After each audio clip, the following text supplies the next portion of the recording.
Assalamualaikum warahmatullahi wabarakatuh. Kami dari kelompok 4 ingin memaparkan materi kami yang berjudul Identifikasi Kebutuhan Sumber dan Media Pembelajaran untuk memenuhi salah satu tugas mata kuliah Sumber dan Media Pembelajaran Anak Usia Dini. Sebelumnya, saya akan memperkenalkan anggota kelompok saya terlebih dahulu. Yang pertama ada Sekar Widyaningrum. Yang kedua ada saya sendiri, Sela Yusufi. Yang ketiga ada Fitria Anggraini. Dan yang keempat ada Nur Sari Taminah. Dan yang terakhir ada Bilal Rijalul Haq. Langsung saja, saya akan menjelaskan materi identifikasi kebutuhan media pembelajaran. Penyusunan media pembelajaran bisa diartikan membuat atau memunculkan hal yang baru atau belum pernah ada. Sedangkan pengembangan media pembelajaran adalah suatu media yang sudah ada namun dimodifikasi sesuai dengan kebutuhan pembelajaran yang ada. Seringkali kita tahu bahwa dalam proses pembelajaran sering tidak dilengkapi dengan media pembelajaran yang memadai. Oleh karena itu, kita sebagai seorang pendidik, pengelola ataupun penyelenggara dituntut untuk dapat menyusun, merancang, atau mengembangkan media yang digunakan dalam pembelajaran yang dikelolanya.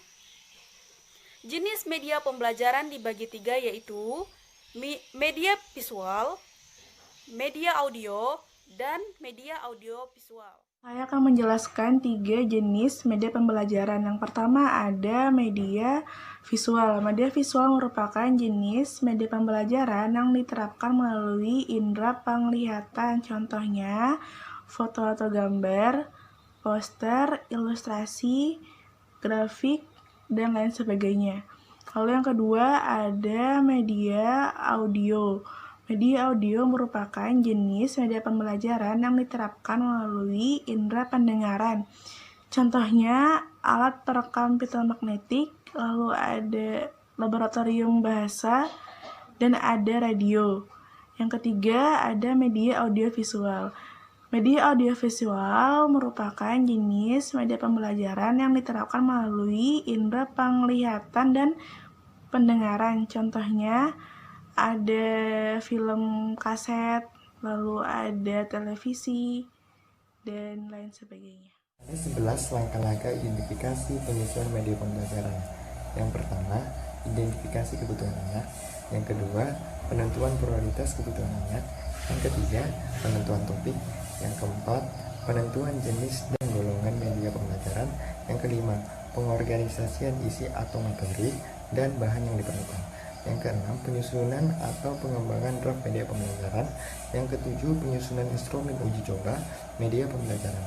Yang kedelapan, produksi media pembelajaran. Yang kesembilan, pengadaan media pembelajaran. Yang kesepuluh, penyimpanan dan pemeliharaan media pembelajaran. Yang kesebelas, evaluasi media pembelajaran. Identifikasi kebutuhan sumber pembelajaran. Sumber belajar adalah segala sesuatu yang dapat memberikan kemudahan kepada peserta didik dalam proses pembelajaran. Sumber pembelajaran dapat dipilah menjadi 3. Yang pertama, sumber belajar dari lingkungan fisik. Yang kedua, sumber belajar dari lingkungan non-fisik. Yang ketiga, sumber belajar yang diarsipkan dan dirancang secara khusus di sekolah. Langkah-langkah identifikasi penyusunan sumber pembelajaran. Pertama, tujuan, misi, atau fungsi sumber belajar. 2. Bentuk, format, atau keadaan fisik sumber belajar. Ketiga, pesan yang dibawa oleh sumber belajar. 4. Faktor yang berpengaruh pada sumber belajar. 5. Nilai-nilai sumber belajar setempat.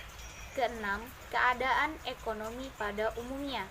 Ketujuh, keadaan pemakai. Selanjutnya, belajar merupakan suatu proses, suatu kegiatan, dan bukan suatu hasil atau tujuan. Belajar bukan hanya mengingat akan tetapi lebih luas daripada itu, yakni mengalami.